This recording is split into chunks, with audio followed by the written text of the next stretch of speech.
Vamos falar na aula de hoje sobre as modalidades de desapropriação. Vamos aqui à primeira modalidade, a desapropriação prevista no artigo 5º, inciso 24 da Constituição, desapropriação por utilidade pública, necessidade pública ou interesse social. Só lembrando antecipadamente que as 4 modalidades principais de desapropriação que eu vou destacar com vocês hoje, elas estão previstas na Constituição por uma razão simples.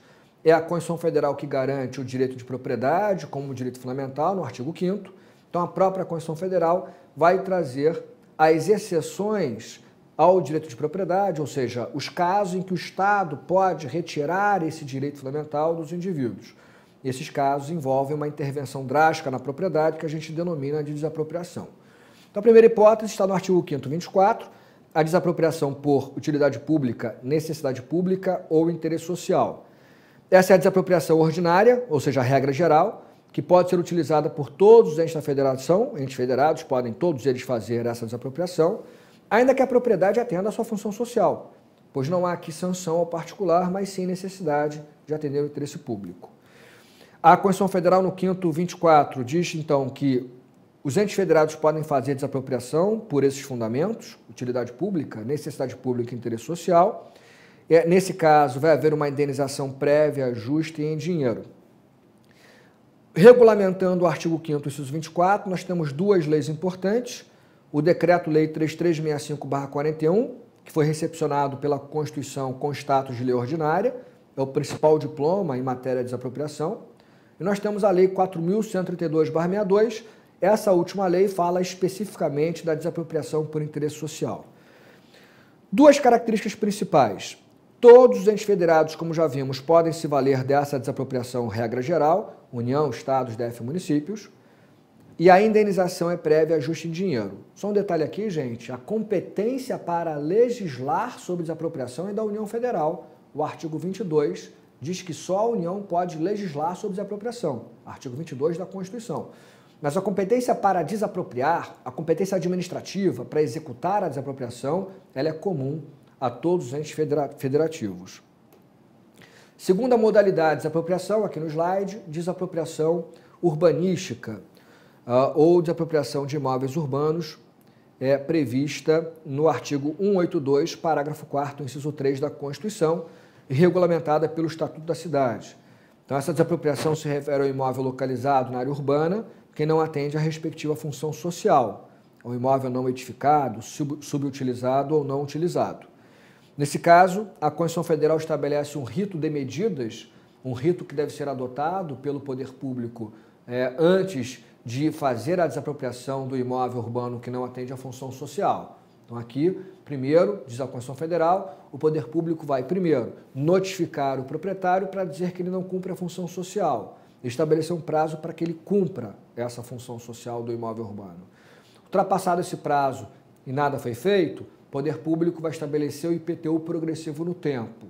E aí, durante um determinado período, que não pode ultrapassar 5 anos, o IPTU vai ter sua alíquota progressivamente aumentada. E, se isso também não for suficiente, aí vem a terceira e última medida, que é a mais drástica. E só agora ele pode adotar essa medida, o poder público. A desapropriação do imóvel, essa desapropriação, portanto, tem caráter de sanção, é sancionatória. Voltando ao slide. Então, a lei específica para a área incluída no plano diretor vai determinar o parcelamento, a edificação, a utilização do bem, devendo fixar as condições e os prazos para a implementação da obrigação. Isso está no artigo 5º do Estatuto da Cidade. Apenas os municípios que possuem plano diretor podem se valer dessa modalidade. Rafael, nem todos os municípios têm a obrigação de terem um plano diretor. Verdade, o Estatuto da Cidade obriga plano diretor para determinados municípios que tenham mais de um determinado número de habitantes. Mas se o município é pequeno e não precisaria de plano diretor, se ele optar por não ter, então, um plano diretor, ele não poderá se valer da desapropriação urbanística. Tem que ter um plano diretor.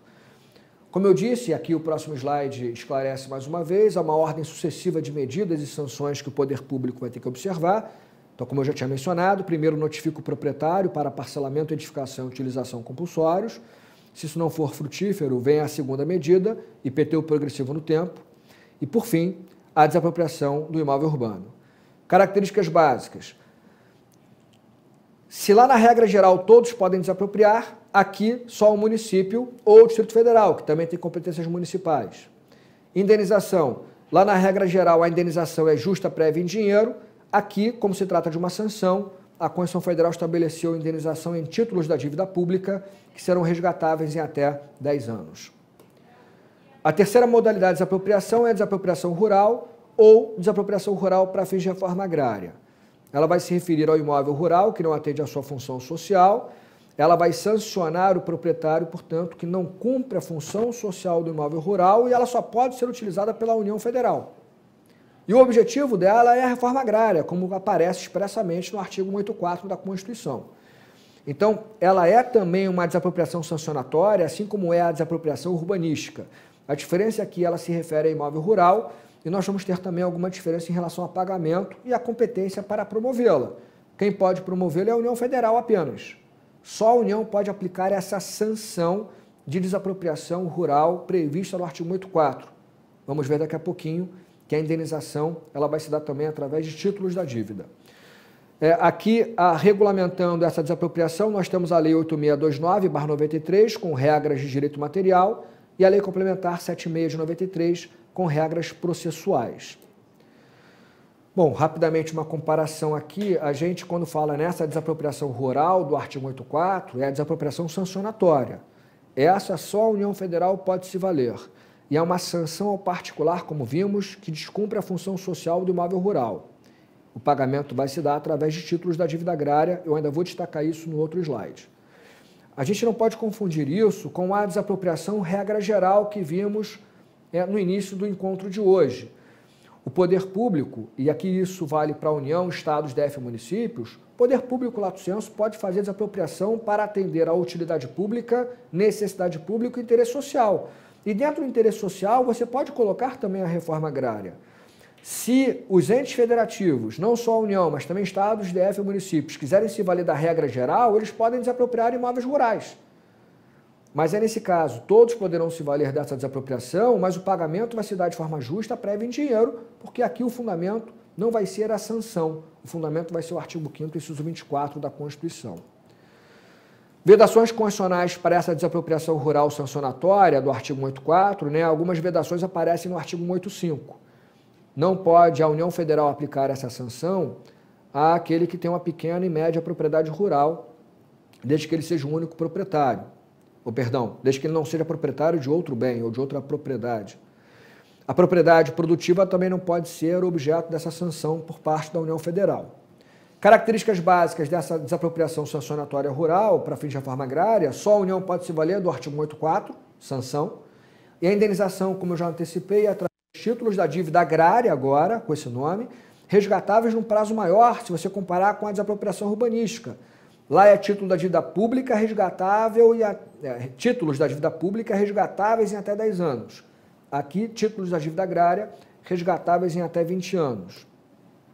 Para fechar, a expropriação confiscatória, o verdadeiro confisco permitido pela Constituição. O artigo 243 da Constituição Federal vai falar da expropriação de propriedades rurais e urbanas de qualquer região do país, onde forem localizadas culturas ilegais de plantas psicotrópicas ou a exploração de trabalho escravo, na forma da lei, que serão destinadas à reforma agrária e a programas de habitação popular, sem qualquer indenização ao proprietário e sem prejuízo de outras sanções previstas em lei, observando sempre, em qualquer caso, lá o artigo 5º da Constituição. Fontes: artigo 243 da Constituição, Lei 8257/91. Todos os bens que tenham valor econômico e que forem apreendidos em decorrência de tráfico ilícito de entorpecentes, drogas, afins e da exploração do trabalho escravo serão confiscados e reverterão ao fundo especial com destinação específica na forma da lei. É o que aparece no parágrafo único do artigo 243 da Constituição. A expropriação confiscatória deve englobar toda a propriedade, ainda que o cultivo, por exemplo, de planta psicotrópica ocorra em parte do terreno. Essa é a posição atual do STF. Duas características para fechar o nosso encontro. Essa expropriação confiscatória, quem pode se valer dela? Só a União. E aqui, como a gente viu, é um confisco. A Constituição Federal diz que, nesse caso, não há qualquer indenização. Então, resumidamente, o que nós temos são 4 modalidades de desapropriação. E elas se diferenciam. Na regra geral, desapropriação por utilidade pública, necessidade pública ou interesse social, todos os entes federados podem se valer dela e a regra é a indenização justa prévia em dinheiro. Na desapropriação urbanística, do artigo 182 da Constituição, é uma sanção, só o município e o DF podem se valer dela e o pagamento da indenização se dá através de títulos da dívida pública resgatáveis em até 10 anos. Na desapropriação rural para fins de reforma agrária, do artigo 184 da Constituição, é uma sanção também, só a União pode se valer dela, dessa sanção, e o pagamento, títulos da dívida agrária resgatáveis em até 20 anos. E fechamos, então, com a expropriação confiscatória do artigo 243 da Constituição. Só a União Federal vai se valer dela e não há indenização, é confisco. Espero que tenham gostado das dicas. Até um próximo encontro.